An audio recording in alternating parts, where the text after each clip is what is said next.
Ito po, breaking news. Sumuko po si Bong Revilla. Okay? Dahil nilabasan na po siya ng warrant of arrest at ito po ay hinarap. Sumuko po Sumuko po. Okay? Hindi siya nahuli. Lininlawin natin kasi ganyan po ang nangyari doon kay Torre.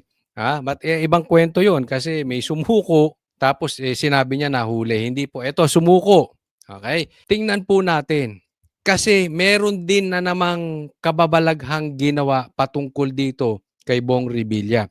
Malakas ang loob niya na sumuko dahil alam niya inosente siya. Bayan na arrest warrant laban sa kanya. 9:57 PM kanina nang namataan natin ang pagdating ni Revilla dito sa PNP CIDG headquarters. Kasama niya ang kanyang kabiyak na si Cavite 2nd District Representative Lani Mercado at dalawang anak na sina Cavite 1st District Representative Jolo at Agimat Party List Representative Brian. Sa isang Facebook Live ngayong gabi, nanawagan si dating Senador Bong Revilla ng panalangin para sa kanya at para sa kanyang pamilya. Sinabi niya ito sa isang Facebook Live video pasado alas 9 ng gabi. Aniya, parang walang due process. Dagdag ni Revilla, haharapin niya ang kanyang kaso ng walang takot. Napakasakit po para sa akin at para sa aking pamilya. Yun lamang po, maraming salamat. Alam ko hindi ako papabayaan ng Diyos. Thank you po sa inyo lahat. Please pray for me. Grabe. Grabe po ang nangyari dito sa investigasyon sa Blue Ribbon. At alam naman natin, ako'y buong pagkataong naniniwala, inosente po ito si Bong Revilla. Pero wag po natin kakalimutan na ang style po talaga ng gobyernong ito ay i-divert para mapalayo sa mastermind. Kaya nga, hinaharap niya to ng buong tapang. Kasi nakita naman natin yung Blue Ribbon. Ganito rin ang nangyari. 'Di ba? Ganyan ang ginawa nila kay Pastor Kibuloy. Ganyan ang ginawa nila kay Tebes. Ganyan ang ginawa nila kay Bantag. Ganyan ang ginawa nila kay PRRD. Ang hinihingi lang naman ni Bong Revilla. Huwag na natin pag-usapan. Tama ba siya o mali ba siya? Ang pag-usapan natin, same din ng sinabi ko kay PRRD, kay Bantag, kay Tebes, kay Pastor Kibuloy. Alam ko, tama po sila. Alam po natin. Ako, sabi ko nga, inosente to si Bong Revilla. Pero dito na lang tayo mag-focus. Walang due process. Isipin mo, kanina lang na raffle kung sinong hahawak sa kaso ni Bong Revilla, biglang may warrant of arrest na. Alam natin na desperado na ang gobyerno. Pina-impeach na nga niya sarili niya eh. 'Di ba? Ganyan po sila. Talagang lahat gagawin nila para mapalayo sa mastermind. Ang daming binanggit kanila dun sa Blue Ribbon. Even yung secretary ng DPWH. Tinuturo sila. Bakit napunta kay Bong Revilla? At ang napakabilis naman. 'Di ba? Ang bilis nung pangyayari oh. At bakit siya lang? Sa dami ng tinuro, bakit siya lang? Meron ding ibang tinurong senador Hindi ko sinasabi na may sala yung ibang senador. Pero trinabaho to. Alam naman natin agad eh. Halata naman natin pag ang tao tinatrabaho. May mga senador din alam ko inosente. Pero pinag-iinitan din sila. Kaya lang mas matindi ang init dito kay Bong Revilla dahil ito, tinuloy-tuloy trinabaho. Alam naman natin kung saan galing dapat ang problema nandyan sa Congress eh. Sa lower house, ba tayo napunta rito? Ito po, may papakita ko sa inyo Dito pa lang makikita nyo na merong script sila.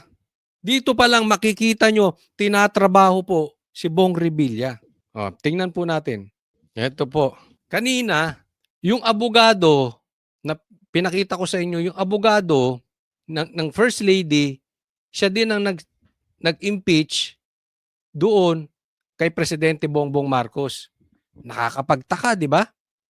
Yung connection. Eto, isa pa to. Isa pa. Kapatid ng abogado ni Bernardo na nagturo. Etong Bernardo, eto yung tunay na di umano magnanakaw. Siya mismo. Kaya nga naging state witness yan eh. Kaya nga nagbalik ng pera. Ibig sabihin, eto nagnakaw. Eto may problema sa korupsyon. Etong si Bernardo. Samantalang yung mga tinuro niya na iba, asaan? Bakit hindi niya rin maturo si Romualdez? Siya hayahayang buhay. Di ba? Siya yung umaming nagnakaw. Siya yung pinapanigan ngayon. Kaya itong Bernardo na ito ay tanim testigo. Ito ang nagpahirap sa atin. Ito ang may problema sa Ghost Project. Ito yung may problema sa flood control scandal. Ito si Bernardo. Ngayon, ito si Bernardo. Kapatid niya, kapatid ng abogado ni Bernardo, ang nag-issue ng warrant kay Bong Revilla. Di umano. Tingnan nyo yan. Tingnan nyo yung pangalan. Carl B. Miranda. Totoo ba yan? Ha? Ito ang pumirma. Kapatid mo, Carl B. Miranda, yung abogado ni Bernardo, yung nag-issue ng warrant. Bay, dapat i-check to. Ha? Dapat i-check to ng korte. Bay, hindi po pwedeng ganito. Dahil kung ito'y may katotohanan, pang-aabuso po ito sa posisyon. Pang-aabuso ito ng kapangyarihan. Po pwede ba ito? Ikaw mag-i-issue ng warrant, abogado, kapatid mo? Anong klase yan? Diba, nakikita nyo na yung script? Kaya lang ang problema, hindi naman i-discuss ng ano yan eh, ng media. Kaya ako tinatanong ko, totoo ba na magkapatid kayo? Yun man nagtatanong lang. Kung walang katotohanan, i-deny nyo. Kung may katotohanan, aminin nyo. At sana ibalita rin to ng mainstream media. Diba? Yan po ang nakakasakit sa atin eh. Nawawala na yung due process. Ganon din naman kay PRRD. Hindi naman natin sinasabi na walang kasalanan si PRRD o hindi rin naman natin sinasabi na ililigtas siya ng batas. Ang magdidesisyon po nun korte. Pero padaanin lang sa tama proseso. Bakit binitbit agad dun si PRRD? Ganon din dito. Wag na natin pag-usapan kung inosente. Pero gaya na sabi ko, kayo naniniwala inosente to. Pero ang magdidesisyon yan, korte. Padaanin nyo lang sa tama. Bakit inaalis nyo due process sa Pilipinas? Ang tanong ko sa inyo, yung ginanap ba kanina dyan sa Blue Ribbon investigation? Napalapit tayo sa mastermind? Ito pang pag-issue ng warrant of arrest kay Senator Bong Revilla, napalapit tayo sa mastermind? O lalo tayong napapalayo? Tuloy po natin. Nitong Biyernes lang inihain ng Ombudsman sa Sandigan Bayan ang mga kasong graft at malversation through falsification of public documents. Bilis no, ngayong Biyernes lang. Anong araw pa lang? Biyernes lang hinain. Lunes, ni-raffle. Lunes din ng gabi, may warrant na, pambihira. Kaya nyo pa lang ng mabilisan eh. Bakit dun sa pag-iimbestiga dyan sa in aid of legislation dyan sa Blue Ribbon, napurnada kayo na napurnada, napatagal kayo ng napatagal. Hanggang ngayon, andun pa rin kayo sa mga bubwit. Laban kina dating Senador Bong Revilla at 6 na iba pa kaugnay sa umano'y 92.8 million peso Ghost Flood Control Project sa Pandi, Bulacan. Kaninang umaga, iniraffle ang mga kaso sa korte.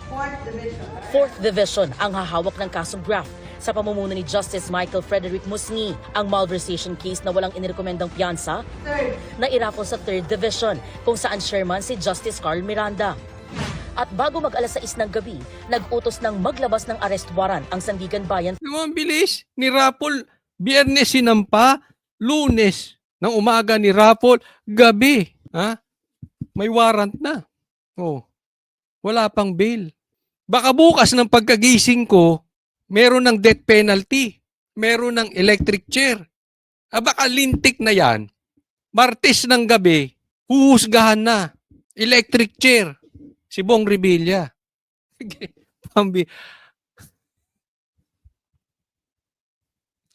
Hindi ko alam talaga. Alam nyo, hindi ko alam kung magagalit ako sa ginagawa nitong mga ito o tatawa na lang ako eh. Circus po ito nangyayari. Alam mo, magkahalong galit tsaka magkahalong kakatawa. Kasi nakakagalit dahil sobrang abusado sila. Pero nakakatawa na Sobrang katanga nung pagkaka-script nila. Tanga direktor nitong mga 'to. May tanga talaga. Kung ito gagawa ng pelikula, napakalayo sa katotohanan. Ay nako. 3rd Division. Natukoy na may probable cause para ipaaresto si dating Senador Revilla at mga dating opisyal at kawani ng DPWH Bulacan 1st District Engineering Office na sina Bryce Hernandez, JP Mendoza, RJ Dumasig, Grabe ho, no? Yung nag-issue at nag-issue ng warrant, tapos yung nagpatunay na mayroong probable cause. Ang bilis! Parang hindi sa Pilipinas, no? Sa Pilipinas ba itong pinag-uusapan natin? Parang hindi Pilipino itong pinag-uusapan natin, ah. Anong nangyari? Biglang napabilis. Gahol ata kayo, mga brad. Tatanong lang, gahol kayo para makahuli? Dahil nangako ang presidente? Na-delay? Dahil sabi nyo may mga malalaking isda mahuhuli? Na merong hindi merry ang Christmas? So ngayon gahol kayo? Nagugumahol kayo? Pambira, oh. Emelita Huat, Juanito Mendoza at Christine Pineda. Naglawas na rin ang whole departure order laban sa 7. Sa kasong inihain ng ombudsman, Pati whole departure order. Si Saldico, ang bilis, nakaalis. Si Bunuan nga, nakaalis. Buti, bumalik eh. Kay Bong Revilla, may HDO agad. tahan sila ng pagsasabwatan para ilabas ang pondo para pampagawa ng flood control project sa Purok 5 Barangay Bunsuran sa Pandi. Pero nang inspeksyonin ng lugar, wala namang naitayong proyekto. Ayon sa ombudsman, para mailabas ang kabuang project cost, nagpalsipika umano ng mga accomplishment report at nag-issue ng mga peking billing document. Sa mga testimonya ni dating DPWH USEC Roberto Bernardo, isa si Revilla sa mga idiniin niya sa issue ng kickback sa mga flood control project. 2024 nang magtagpo umano sila ni Revilla kung saan ibinigay umano ni Bernardo kay Revilla ang listahan ng mga proyekto mula kay dating DPWH Bulacan 1st District Engineer Henry Alcantara. 25% umano ang napag-usapang commitment para sa nooy senador. Noong Nobyembre, Alam nyo kaya sinungaling ito eh. Puro salaysay niya. Kasi pwedeng diktahan eh. At ang balita po natin, pabago-bago po ito. Iba na nga yung sinabi niya at iba na yung naisampa. Alam nyo, hindi po natin tatantanan to. Kasi merong sa likod to eh. At ito po titingnan natin. Dahil sa ginagawa nito sa Bernardo, nakakaligtas yung mga mastermind. Malaking tao po kasi ito si Bong Revilla. Senador, dating senador. Pamilyang artista, pamilyang politiko, napakalakas sa Cavite. Ang tanong, nagturo, may ebidensya ba? Sana naglabas siya ng ebidensya. Wala nga siyang ebidensya eh. Puro yung salaysay lang niya. Ito ba ay dapat nating paniwalaan? Ito ba, testimonya ni Bernardo, nakakatulong para matukoy ang mastermind o napagtatakpan ang mastermind? Kayo na po sumagot. Basta ako, alam ko kung anong nangyayari.